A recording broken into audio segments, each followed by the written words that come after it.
Halo para ceroters, gimana? Masih suka berantem sama pacar karena nggak di video call? Setelah wifi saya mati lagi, kali ini saya akan kembali untuk membahas film yang berpotensi menarik laki-laki datang ke channel saya, yaitu film Dead Sister. Tapi sebelum membahas film ini, saya meminta semua penonton YouTube di dunia ini tolong segera subscribe, like, komen, kalau perlu share ke seluruh penjuru dunia, karena itu sangat membantu saya agar cepat mendapatkan AdSense dari YouTube.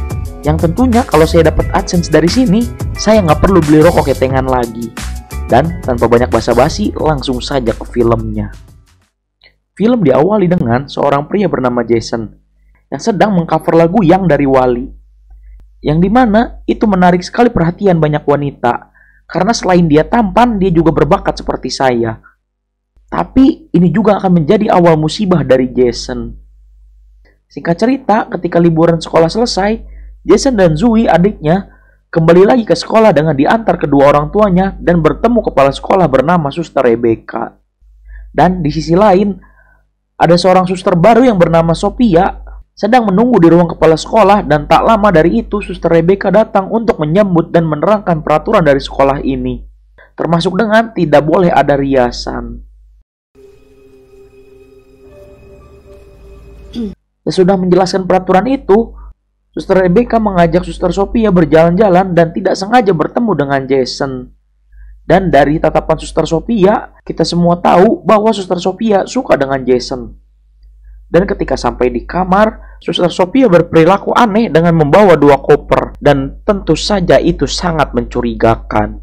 Dan benar saja, ketika berada di sekolah itu, dia selalu memperhatikan Jason, entah lewat laptop ataupun langsung.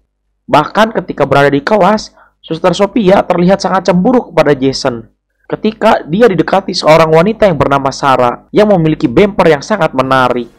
After all, you don't want to go to hell, do you? Bahkan ketika keesokan harinya, Suster Sophia yang melihat Jason berduaan bersama Sarah sampai mengingatkan Sarah dan berkata, setelah penjelasan selesai, Jason pun disuruh oleh Suster Sophia ke kamarnya untuk menjelaskan apa yang dia lakukan ketika berjalan bersama Sarah. Menjelaskannya saja di kamar, aduh. Namun ketika Jason ke kamar Suster Sophia, dia malah melihat yang nyatanya itu semua disengaja oleh Suster Sophia dengan cara tidak menutup pintunya dengan rapat, dan itu semua berniat untuk menggoda Jason. Singkat cerita, setelah mengintip Suster Sophia, Jason yang memang imannya mudah goyang seperti dinding kosan kalian yang berlapis triplek, akhirnya ngebayangin Suster Sophia, dan pasti ketika dia tidur, Jason akan mengalami mimpi basah. Bahkan aksi Suster Sophia tidak hanya sampai di situ saja. Ketika malam harinya, Suster Sophia menyelinap masuk ke kamar Sarah untuk menaruh sebuah rokok lintingan yang berisikan bukan daun singkong biasa. Scene pun berganti kepada keesokan harinya, yang dimana ketika Suster Sophia menyuruh membuka buku, dia menemukan sebatang rokok lintingan di bukunya Sarah, yang dimana kita semua tahu itu adalah tindakan si Suster Boloho ini. Oh, it's real. Karena insiden ini, akhirnya Sarah diskors dan Suster Sophia menghasut Suster Rebecca untuk menggeledah semua kamar di asrama ini. Dan ketika di kamar Jason, explain this, please. I don't know. Dude, don't look at me. You're the alky. Suster Sophia yang melihat benda itu malah bilang ke Suster Rebecca untuk memaafkan Jason dan menghukumnya saja dengan membersihkan halaman sekolah. Yang pada nyatanya adalah Suster Sophia lah yang menaruh botol minuman itu di kamar Jason, dan tentu saja itu sangat membolohokkan. Singkat cerita, ketika Jason sedang menjalani hukumannya, Suster Sophia datang untuk membantu Jason. Dan ketika sedang membantu Jason, dengan alasan gerah, Suster Sophia sengaja membuka 2 kancingnya dan sengaja memperlihatkan 2 gunung yang belum pernah didaki oleh Jason. Dan tentu saja Jason sangat tergoda dengan itu. Dan tidak berhenti sampai di situ, ketika malam harinya, Suster Sophia menyelinap masuk ke kamar Jason dan menggoda Jason. Dan tentu saja Jason yang imannya naik turun seperti kalian, tergoda dengan itu, sehingga berakhir di ranjang yang bergoyang. Yang dimana Sebelum melakukan itu, Suster Sophia sengaja menaruh HP-nya untuk merekam, yang entah apa tujuannya, mungkin untuk diupload di website yang tutup juga, tapi bukan YouTube. Scene pun berganti keesokan harinya. Jason yang merasa bersalah akhirnya mendatangi gereja untuk melakukan pengakuan dosa. Namun, setelah melakukan pengakuan dosa, Jason malah melakukan dosanya kembali dengan Suster Sophia. Yang nyatanya, bukan kepada pastor Jason melakukan pengakuan dosa, melainkan kepada Suster Sophia yang bersembunyi di bilik sebelahnya. Singkat cerita, keesokan harinya, Suster Sophia meminta izin untuk mendatangi dulurnya yang meninggal kepada Suster Rebecca. Suster Rebecca yang ikut berduka cita pun akhirnya menelepon pihak rumah sakit dengan tujuan untuk mengirim karangan bunga pun malah terkejut. Karena tidak ada nama pasien yang meninggal di sana dan tidak ada Suster Sophia yang katanya sering mengunjungi rumah sakit itu. Dan disinilah awal kecurigaan Suster Rebecca. Di sisi lain, Suster Sophia malah membuntuti Jason. Yang dimana Jason sedang dihampiri polisi karena sedang membawa minuman keras yang memabukkan. Dan Suster Sophia mengaku dialah yang bertanggung jawab atas murid ini. Namun, bukan Jason dibawa pulang, Suster Sophia malah membawa Jason ke sebuah hotel yang dipesan melalui aplikasi Pintu Merah. Dan ketika di hotel, Suster Sophia kembali menggoda Jason. I'll take you away. I'll take you to Paris.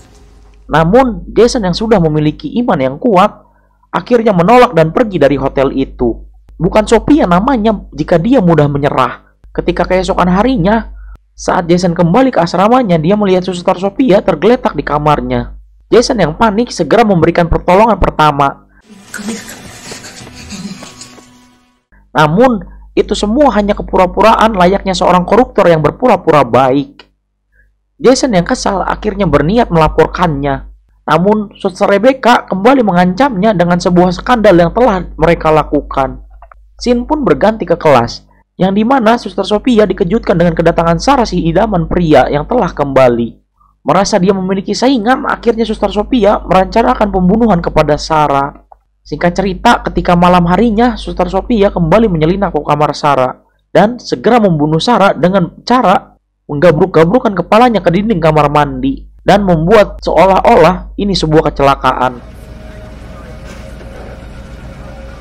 I can't believe it. Neither can I. Scene pun berganti kepada Suster Rebecca yang memang sudah curiga kepada Suster Sophia. Namun ketika tengah-tengah obrolannya, tiba-tiba Rebecca, I'll tell you the truth. di sisi lain, Zoe dan Jason menyelinap masuk ke kamar Suster Sophia untuk mencari bukti karena memang mereka berdua juga sudah curiga bahwa Suster Sophia bukanlah biarawati. Setelah menemukan bukti yang kuat, mereka berdua segera mencari Suster Rebecca untuk melaporkannya. Namun, bukan Suster Rebecca yang mereka temukan, mereka berdua malah bertemu dengan Suster Sophia. Yang dimana Suster Sophia juga ingin membunuh Zoe karena sudah tahu semua kebusukan Suster Sophia. First that slut, Sarah, now your sister. Namun tiba-tiba, ternyata Suster Rebecca belum tewas dan berusaha menggagalkan tindakan Suster Sophia.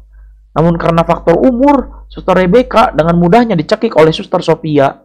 Ketika Suster Rebecca sebentar lagi bertemu dengan bapak yang di atas, Jason menusukkan obeng yang ada di kantong ke Suster Sophia.